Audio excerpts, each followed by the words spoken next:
Negara Rusia ialah negara yang paling besar di dunia dengan keluasan sekitar 17.1 juta kilometer persegi, iaitu 2 kali ganda keluasan negara Kanada dan hampir sama dengan keluasan benua Amerika Selatan.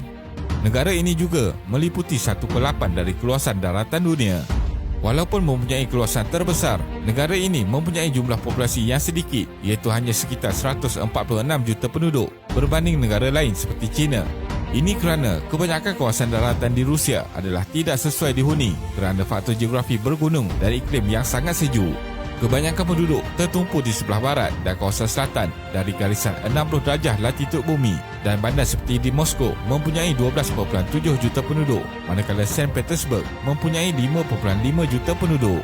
Jadi dalam video kali ini, kita akan melihat kenapa negara Rusia sangat besar. Teruskan menonton. Rusia atau nama rasminya ialah Federasi Rusia mempunyai 85 wilayah yang kesemuanya mempunyai hak yang sama di wilayah diduduki dan kebebasan tertakluk kepada perlembagaan tertinggi Federasi Rusia.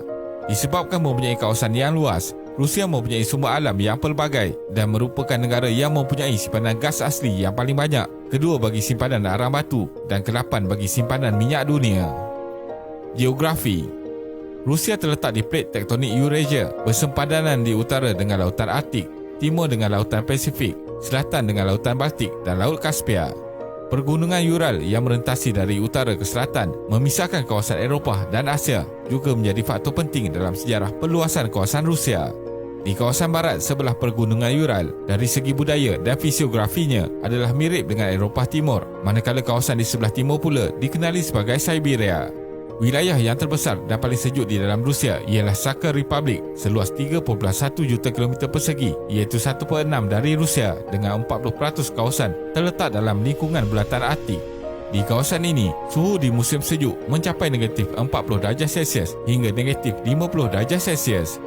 Di wilayah ini juga amat kaya dengan sumber mineral seperti minyak, emas dan berlian. Lombang berlian Mirny adalah antara lubang terbesar yang digali manusia dengan kedalaman 525 meter. Sungai Volga yang terletak di bahagian barat Rusia mengalir dari tengah Rusia ke Laut Kaspia ialah sungai terpanjang, iaitu 3,531 km di benua Eropah.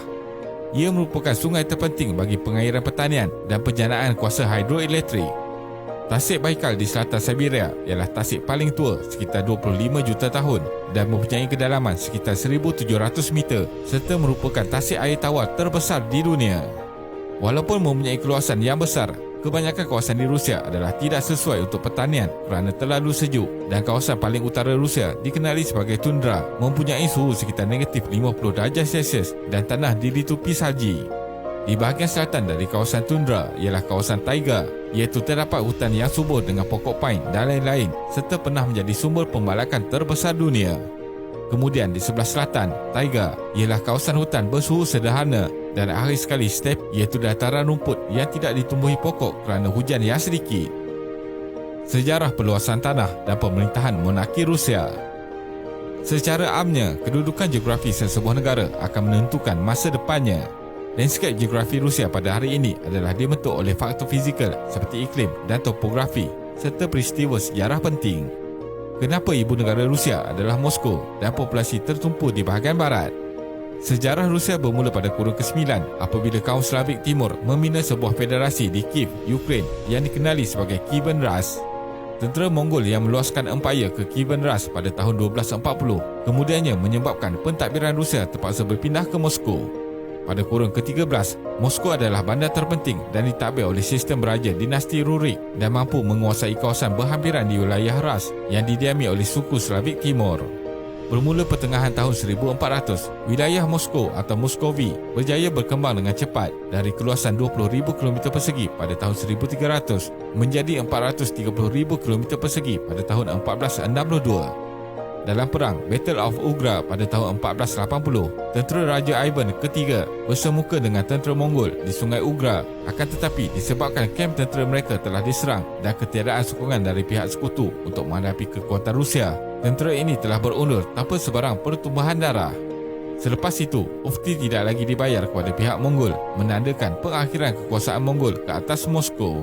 Kemudiannya pada tahun 1584, keluasan Rusia meningkat kepada 5.4 juta kilometer persegi. Pada waktu ini juga, tampuk pemerintahan diambil oleh Ivan keempat atau Ivan the Terrible dan mengiktiraf dirinya sebagai Raja Tsar pertama. Beliau adalah cucu kepada Ivan the Great, juga merupakan dari dinasti Rurik. Pada waktu di bawah pemerintahan Ivan the Terrible ini, berlaku perluasan kawasan oleh orang-orang Cossack yang mengembara ke arah timur dari pegunungan Ural menuju ke Siberia. Pada ketika itu, kawasan Rusia adalah 77% keluasannya pada hari ini. Pada tahun 1645, keluasan Rusia merentasi jauh ke kawasan timur sehingga pesisiran lautan Pasifik, termasuklah Alaska. Alaska kemudian dijual kepada Amerika Syarikat pada tahun 1867 dengan nilai hanya 7.2 juta US dollar. Menurut Presiden Persatuan Geografi, perluasan wilayah ke timur tidak menggunakan banyak kekerasan kerana kebanyakan kawasan tersebut adalah kurang populasi yang beriklim sejuk dan juga kebanyakan penduduk asal sanggup berada di bawah Raja Rusia. Secara amnya, Empayar Rusia pula bermula sekitar tahun 1700 di bawah pemerintahan Peter the Great yang berjaya menguasai kawasan barat laut Rusia dan memindahkan ibu negara dari Moskow ke St. Petersburg yang berhampiran dengan Laut Baltik dengan menganggapnya sebagai window of the Europe dengan harapan Rusia akan lebih maju. Peter the Great juga mengubah negara Rusia menjadi lebih moden seperti kawasan barat Eropah. Akhirnya, Empayar Rusia berakhir sewaktu Perang Dunia Pertama tamat apabila seramai 1.7 juta tentera Rusia mati atau cedera. Bermula sebuah revolusi Rusia pada tahun 1917 apabila rakyat mula menganggap pihak pemerintah sudah tidak mempedulikan masalah rakyat dan terlibat dengan rasuah. Rusia juga memasuki fasa perindustrian dan ramai petani mula hilang pekerjaan. Apabila penduduk mula berpindah ke bandar, berlaku masalah kekurangan pekerjaan dan tempat tinggal. Ekonomi juga sudah terkesan teruk dari perang menyebabkan pemerintah monarki terakhir iaitu Raja Nicholas II digulingkan bersama-sama semua ahli keluarganya ditangkap dan dibunuh pada 17 Julai 1918. Selepas Revolusi Rusia 1917 dan 3 tahun Perang Saudara, Kesatuan Republik Sosialis Soviet USSR ditubuhkan pada tahun 1922. Dikenali juga sebagai Kesatuan Soviet, negara komunis ini adalah yang pertama mengamalkan ideologi sosialis Marxis dan ibu negara kembali berpusat di Moskow. Parti Bolshevik dipimpin oleh Vladimir Lenin disokong oleh Kesatuan Pekerja dan Tentera menjadi negara komunis Marxis yang sangat besar iaitu disertai 15 republik. Kesatuan Soviet akhirnya dibubarkan pada 31 Disember 1991, juga berakhirnya Perang Dingin dan pengunduran Presiden Mikhail Gorbachev.